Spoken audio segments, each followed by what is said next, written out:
Hello and welcome to this look at Project Cars with Corrant.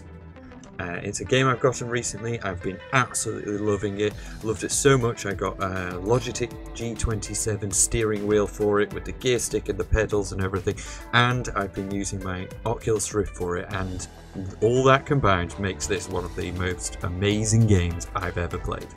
And so we're going to have a look at a couple of races just to show you what all that is like combined. Now, when I play this game, I prefer to use the sort of cars that you see, on the streets and that you might actually be able to drive in real life. The game comes with a good selection of vehicles built in. Got everything there, like the Audi R18, obviously like a crazy racing car, and then you've got the Audi R8, which you might see in the real world. We've also got right at the top things like Aston Martins, there's an Ariel Atom, we've got BMW there, and then we've got a couple, there's a cool street Mercedes that you would see out and about. If I can find it.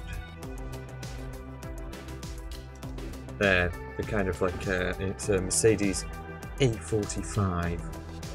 There's not actually a huge amount of normal cars in the game, but there's enough to have a bit of fun with. And in the career mode you can do things like the Renault Clio Cup, there's one of those. There's a Clio Cup model, and then you can drive like a normal Megane. So for our race we're going to start with the Ford Focus RS. We'll have a quick look at the stats for it. Manufactured 2009, top speed 167 miles per hour, 303 horsepower, and so you can see it's pretty cool. There's actually one of those in my town that I see now and again, and at work I get to drive a Ford Focus 2016 model, and which only has like 120 horsepower or something in it, but it's at least something which I can relate to. And we're going to pick a nice long course to get a good feel of the game. We'll do this Azure Coast westbound, that's in France, nice coastal road with some lovely scenery and stuff. So let's get stuck in.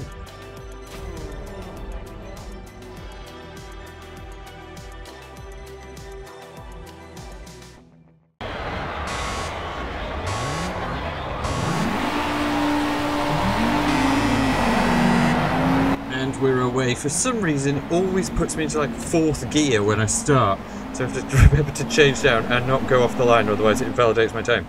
So here we are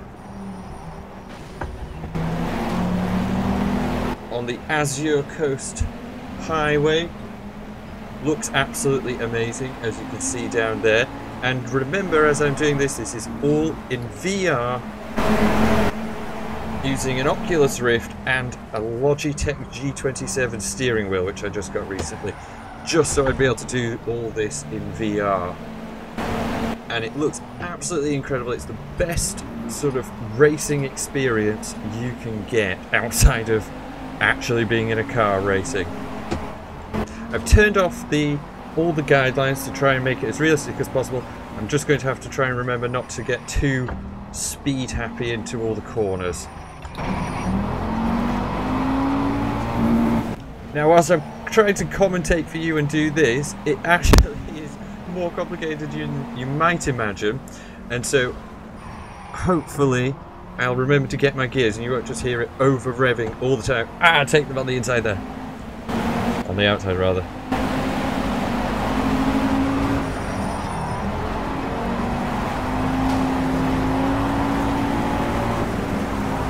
The feeling is so precise because as soon as there's no lag in the steering wheel.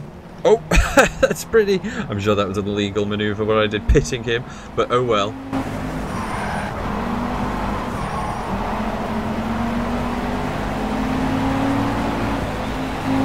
Taking them.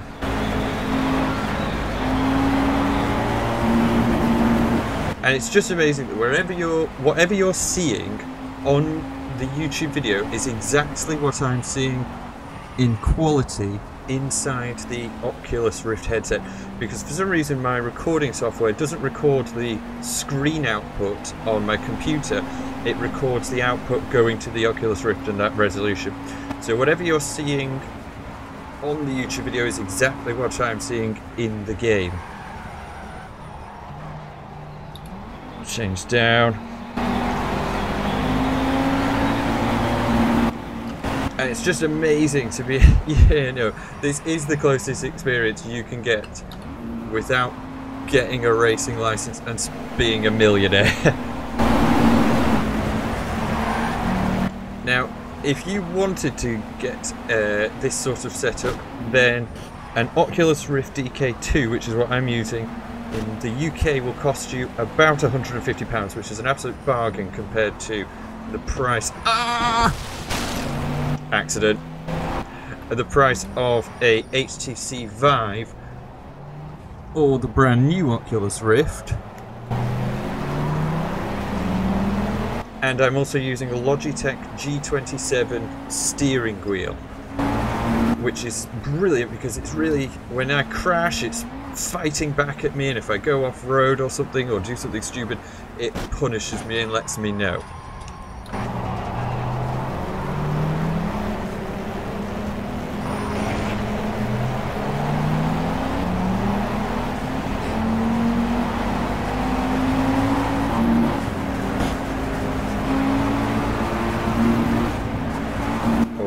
We're going to have a little battle with this guy, I think.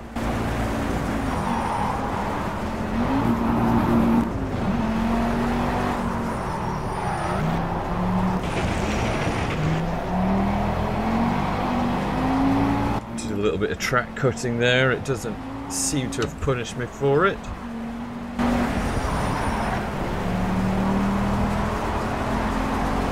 So the whole setup, the Logitech G27 steering wheel was £120 on eBay. That was me pressing the rear view by accident, like that. And the DK2 Oculus Rift was, you'll be able to get it for £150 now. So for just shy of 300 quid, you'd be able to get all this for yourself. You just have to have quite a good computer to be able to run it all.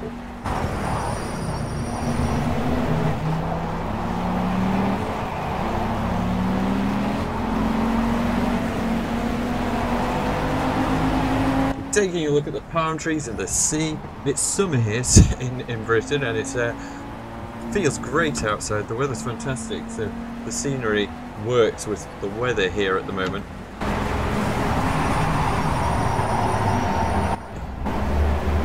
Hard on the brakes, get into the right gear to power out. I'm only using the shift paddles for changing gears, because with the headset on I can't see the gear stick, which does come with the G27 steering wheel. And we've got a brilliant force feedback on it, so it really feels like you are turning into the corners. Oh, don't crash into a wall.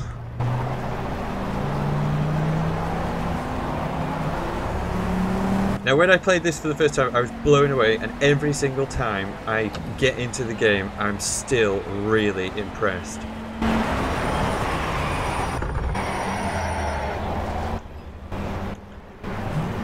I'm getting my gears wrong into entry. Trying to talk to you guys is a little tiny bit distracting.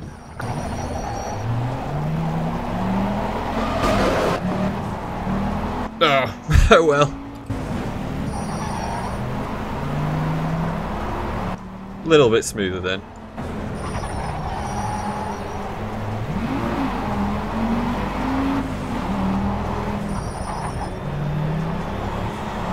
The absolutely beautiful coast, everybody cheering for Corrant, they have to be. Some Russian's yacht off the coast. Well, maybe a bit big for a Russian's yacht, but...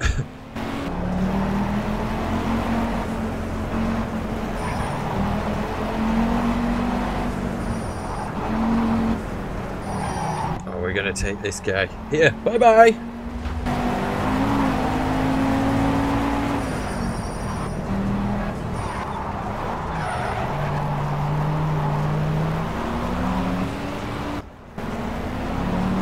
And the winding roads are great. I find it really boring when it's the courses where it's just... Oh god, I practically stood still there. I find the courses where you're just on some giant, long, straight runway incredibly boring. I much prefer these windy roads, like the Nuremberg Ring, which we shall do after this. Oh, we're going to be able to take him here. Goodbye. And that is us in first position, temporarily at least, anyway. This guy's fighting for me. I don't want to get cocky too fast in and just crash. He's like swinging into me.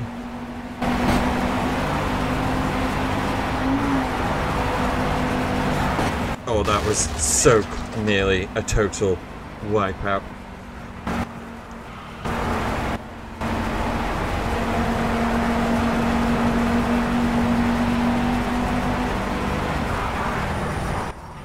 Oh, please don't crash. Oh, no. Oh, well. I'm sure that's like an invalidation of my time or something.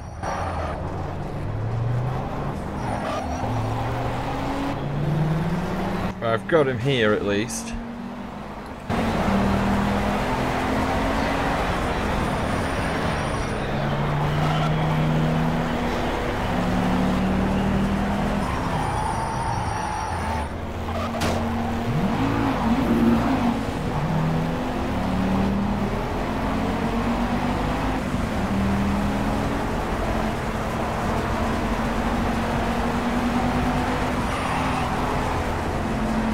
A little bit of skid there. Shit! Oh no, that's going to be a disaster.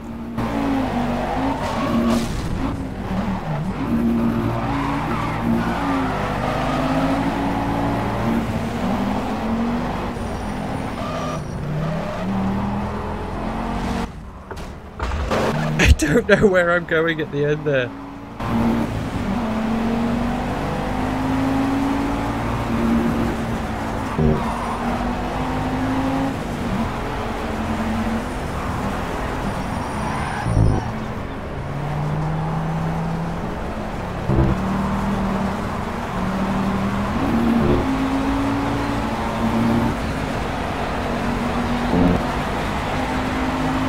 Oh, it's the finish line! Did we take second, or were we? Well, we definitely weren't second, because they are. We took third.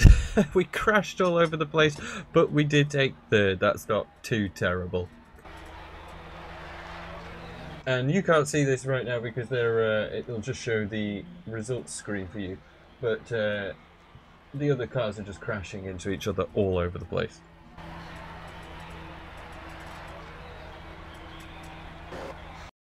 With the success of that, we shall try another.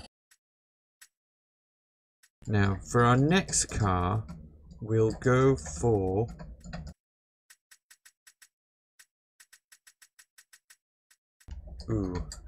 maybe the Mitsubishi Lancer. 189 miles an hour, 404 brake horsepower, 0 to 60, 3.5 seconds. That's a fast car. And we're going to go for the Nuremberg track for this one.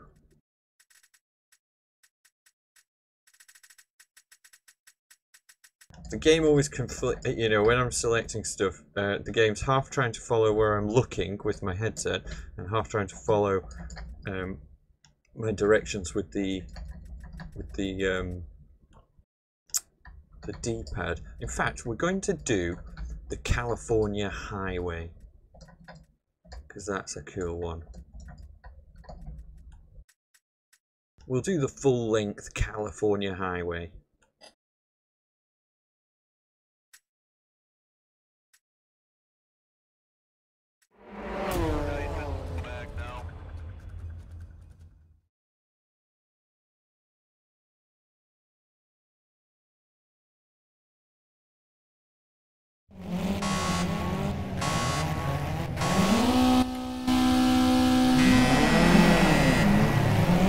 Again, it was in fucking 4th gear when I started for God knows what reason.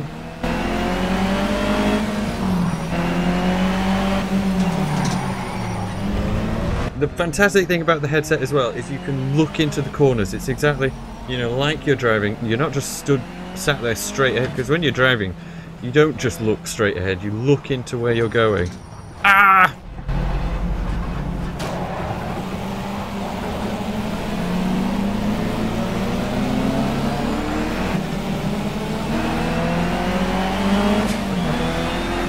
And I didn't even show before, but I've got to show you the insides of these cars. Whoa.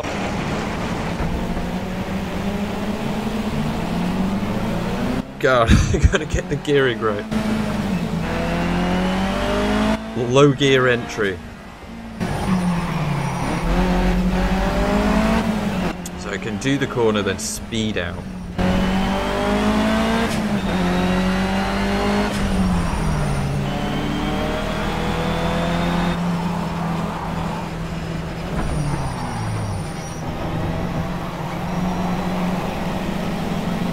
That's more like it, but we're in a bit of a high gear there. We need it to be revving up all the time on the exit.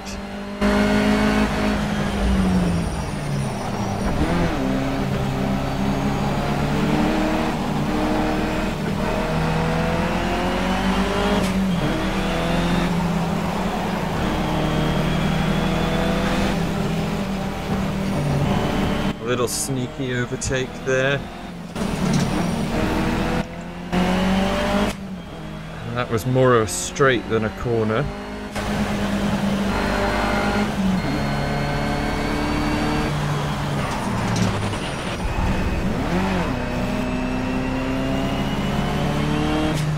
So much effort's gone into this game in the looks as well, because this is like we're driving around the California, you know, forest areas. I've never been to California, but you know, it has that exact look of the trees there and stuff, and the weather effects, and everything's brilliant. One thing I'm really impressed with in this game is the lighting. You know, you can see it in the car and everything. The lighting's brilliant.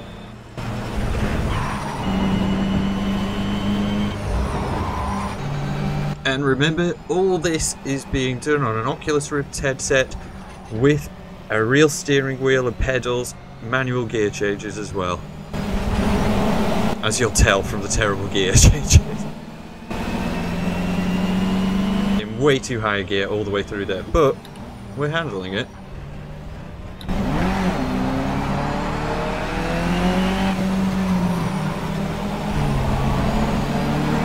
See, you know, with the like guidelines and the brake guides on, I find myself always just barreling into every corner until I can get it as close to the red as possible. But without all that turned off, I actually find that I kind of almost race a little bit better, a little bit more realistically. Tight ass corner, took it in 3rd. Come on, go, go, go, go.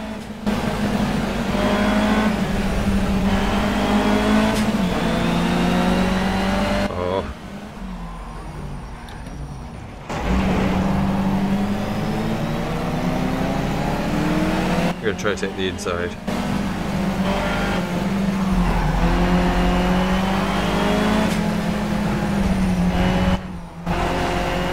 Nice little dab of brakes there to help us out. Oh, that's not too bad actually. We're making up some places now.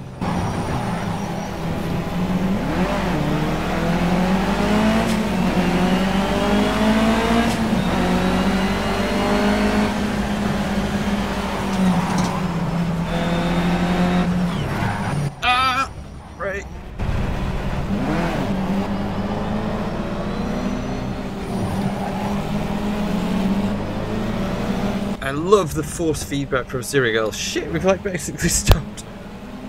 Through. The force feedback really just gives it such a realistic feeling. It's so accurate feeling.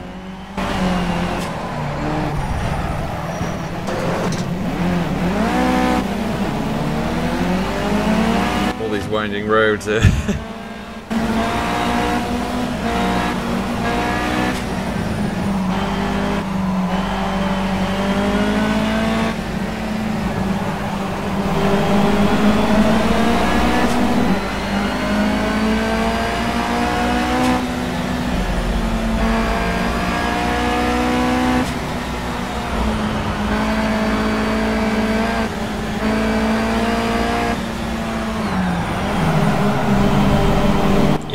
kind of cut them off then. And we'll get out here. There we go.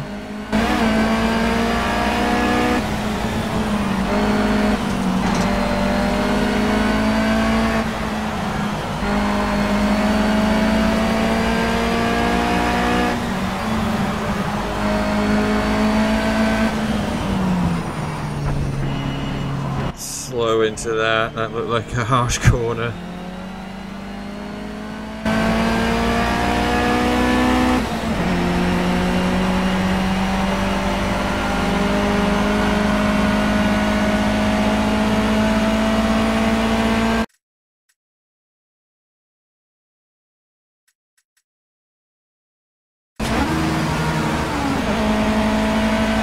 Accidentally just went to the menu then. We're going along the bridge to have a look at the interior. Just check out that interior. Ah! Oh, trying to hold it, trying to swerve out then. Got a bit too cocky. Tried to show you the interior just because it looks so great. And it's like, you'd be able to use this if you wanted to buy one of these cars.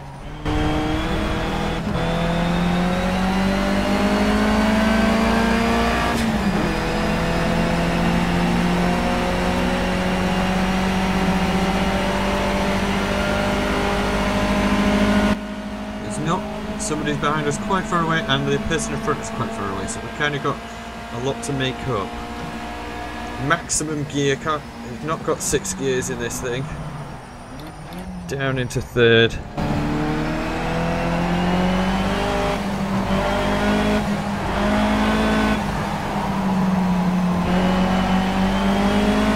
Power out. With the sun absolutely blinding me.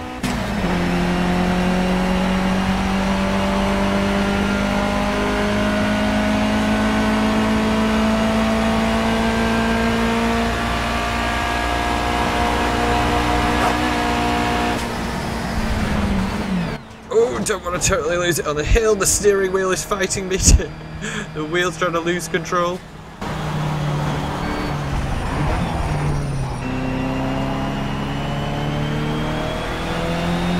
We can take him, surely.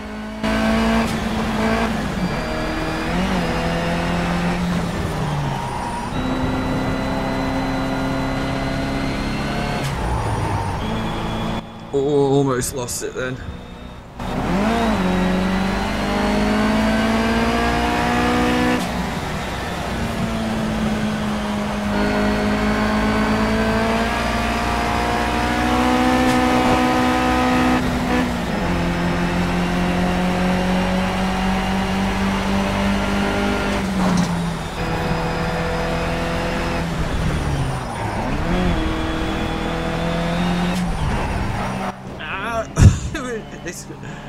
The lead computer is about just my skill level on this now, so it's a bit difficult to overtake him.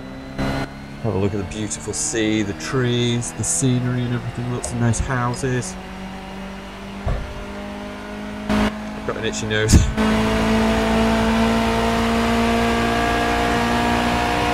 We just need to get our lines right. Our lines and our gear changes are the only thing which are going to put us into first place.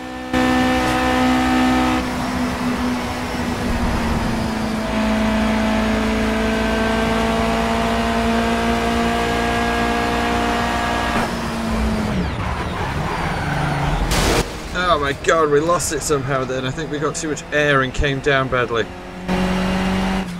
Oh, and that's it. We came second. We came second by, 0.7 of a second pretty much. Well done to the guy next to me.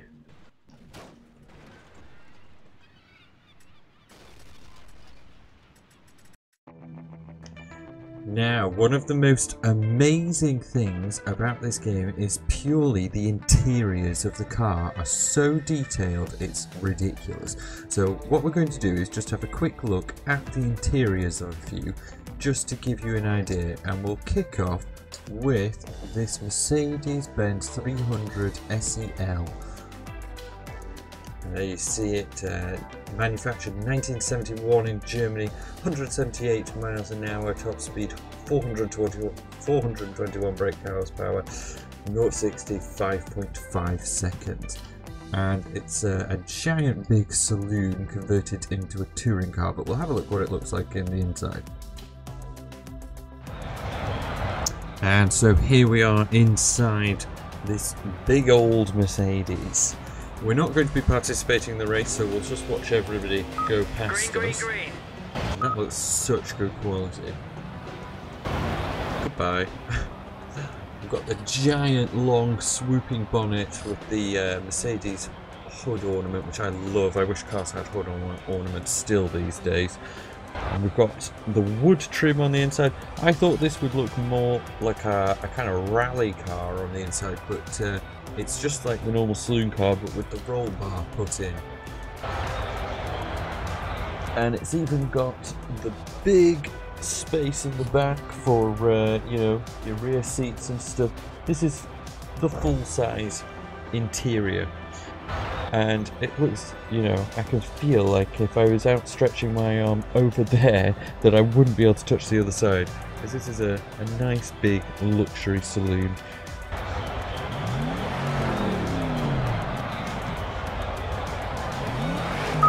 Let's see if we can catch the pack. Come on, push hard now. Now obviously in 1971 you barely got anything for your money on the inside. Having a look here, I'm not even sure what those instruments in the middle do, but I'm sure because there's 1971 on the right hand side, that probably isn't a glove box, it's probably an ashtray. That would be my guess.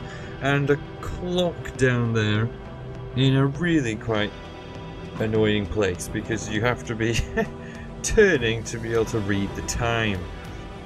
I would say that's a design flaw personally. But this is just the first one. Nice little bucket seats. I wonder if those were standard in the vehicle when it was manufactured. Probably not, because it's got the gaps down there on the bottom of the seat for your harness to go in. But that's the first one. Just to mention, this is as heavy steering as a tractor. Christ. No power steering, I suppose, that's why.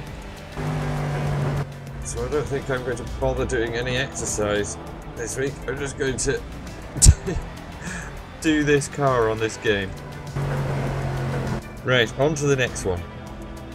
Now, this was right next to the Mercedes we just looked at, so we'll have a look at this. It's the Mercedes-Benz 300 SL, manufactured 1952, even older than the one we just looked at. 143 top speed, 175 horsepower, 0 to 67 seconds, which in 1952, let's remember, would have been quite significant.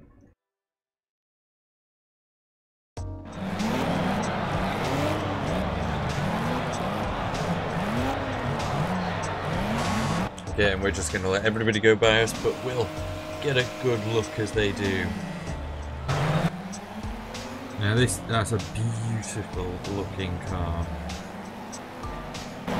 Steve McQueen has to be in this race. And we'll have a look at the interior, and it's pretty plain really. You've got bloody tartan on your seats. These weird kind of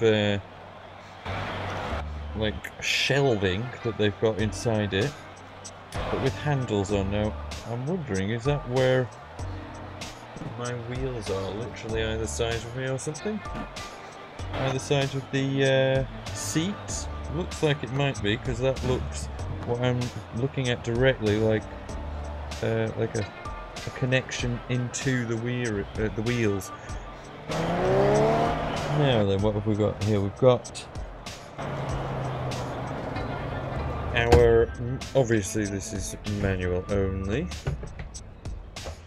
and I'm not sure if you can see that, but I'm using the clutch on the pedals as well as the manual gear stick, and if you look down at my left foot, then it ever so slightly depresses the clutch. So this is showing how accurate the game actually is, in that it's It's only got 4 gears, this car. And that it's actually is depressing the clutch.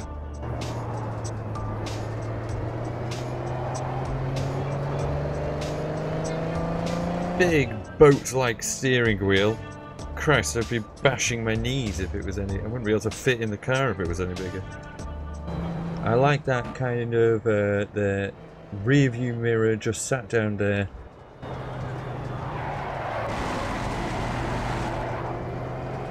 Again, no power steering, so it's incredibly heavy to steer this car, but I like that because that gives you quite a realistic sensation. Hard down.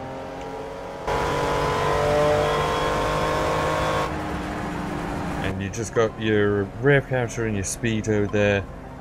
Few gauges. This is all you need though. This was back in the day when it was just all about the actual experience.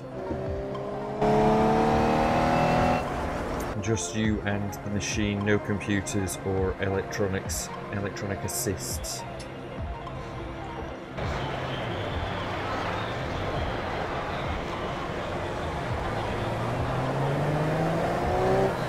But this is actually, you know, a stunning car on the outside. Such a beautiful shape.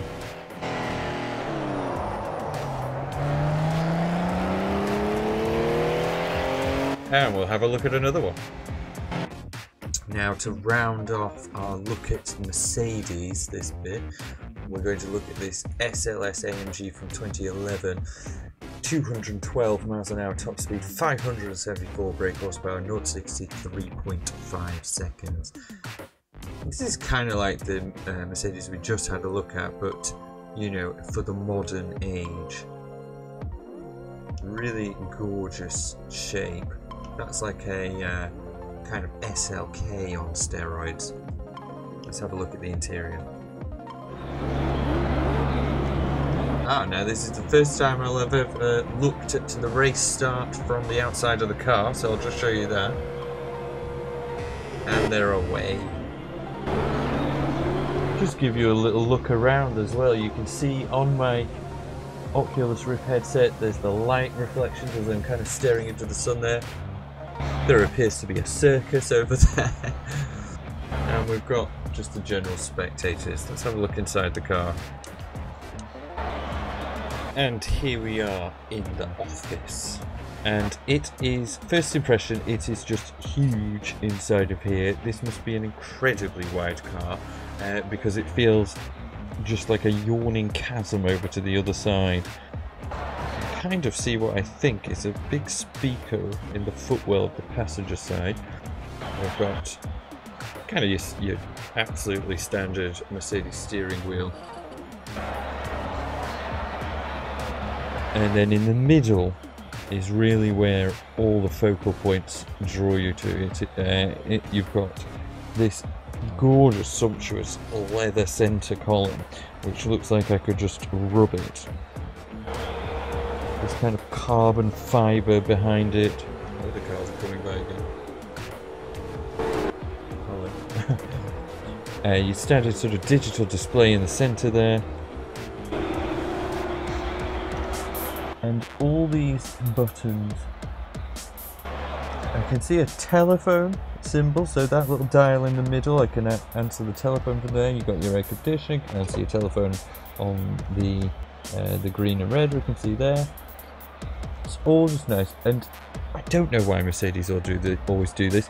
I'm pretty sure in this game they'll have put in the top of the range model of this car, and yet, as we can see on the central console, you can see the hazard warning light in the middle there, I suppose they're seat heaters on either side of that, and just loads of empty buttons. I don't know why Mercedes do that. They just have empty buttons, which I always think makes a car look kind of like you haven't bought the best one you could do, which if you bought something like this, you probably have done.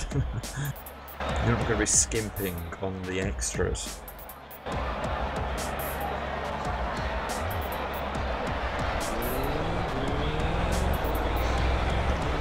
Straight up through all the gears immediately.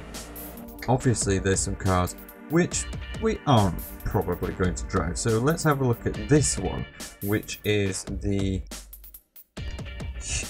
W Motors Lykan HyperSport, manufactured 2014 in the UAE, 245 miles per hour top speed, 780 brake horsepower, 2.8 seconds 0 to 60.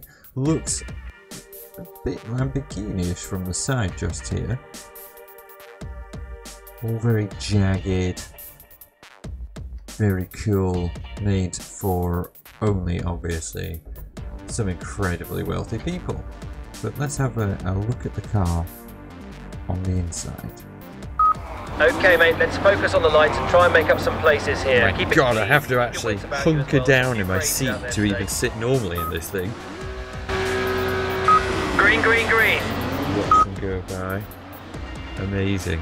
I've just updated my graphics card, and if anything, this game looks better than it did before, even on the Oculus. And as we can see inside, it's just crazy. All just totally bespoke interiors. Look at that gear stick. No manual transmission, as in a, you know, actually gear shifting in this, in a H-type. This is just a pure sequential gear stick, gearbox. Very nice indeed.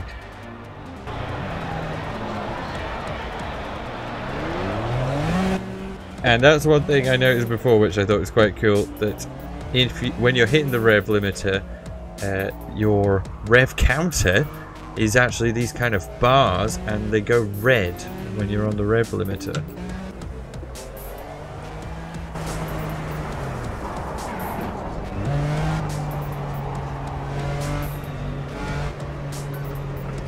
And just looking at everything, you know, this car will be worth its money because of the uniqueness of the interior in part. All these custom air vents, nothing is just being ripped off another manufacturer and stuck in here.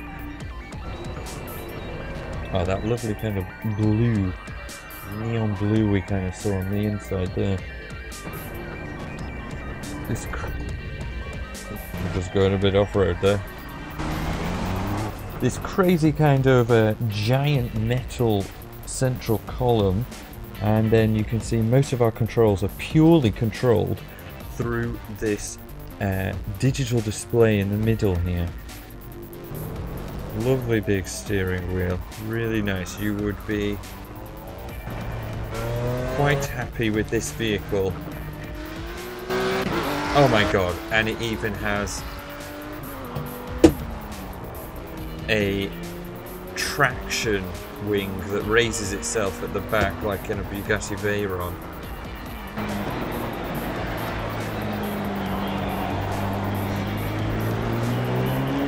Just come to a halt. Oh, and look at those brake lights. That is just a ridiculously nice car. Just look down here. We'll have a look at me there. Just absolutely stunning. Even the sunroof is incredible.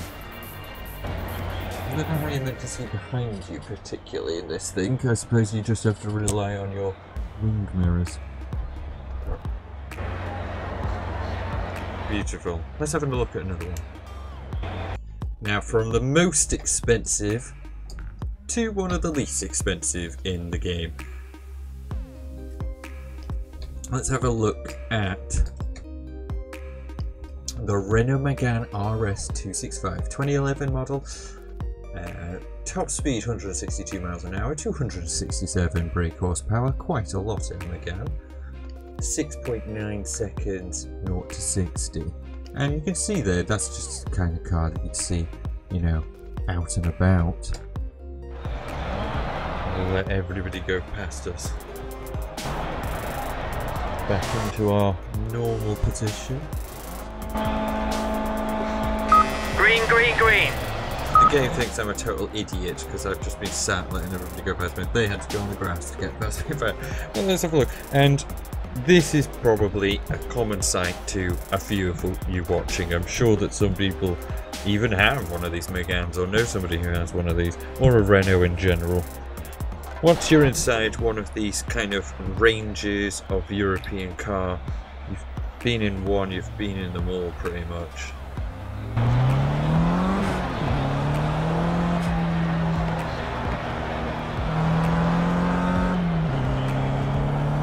I quite like that. We've got all our information in the center of the dashboard there. Gives you the ability to have a bigger dials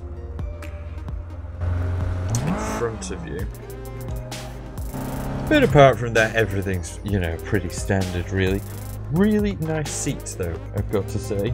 Those are some pretty damn nice seats.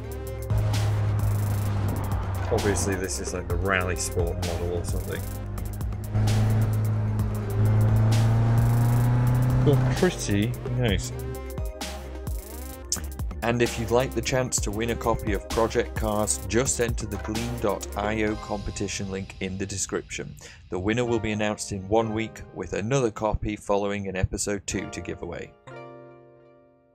One thing I'll just point out in this look at Project Cars whilst I'm using the VR headset, because I was looking all over the place, I have a sort of studio microphone that I use instead of a headset.